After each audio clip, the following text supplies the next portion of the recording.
আমরাও সাথ দিব, নিয়েও সাথ দিবেন। সমস্ত গ্রামে গিয়ে মানুষকে আনতে হবে, দলে বুঝাতে হবে। আমি জয়েন্ট হয়ে গেলাম না, আমার যদি এই মালদার মধ্যে যদি গাজলেও কোনো আমার আত্মীয় স্বজন থাকে, তাদেরকে অনুপ্রেরণ করতে হবে যে এমআইএম করতে হবে, আসো এমআইএম করি।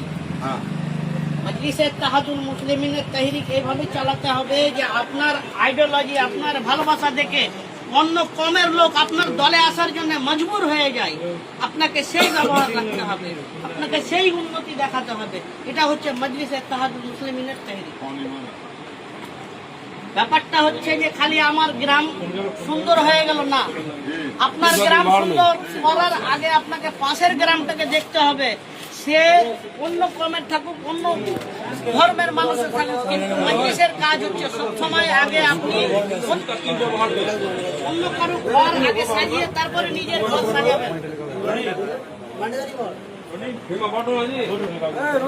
সবাইকে এই দলে আসতে হবে।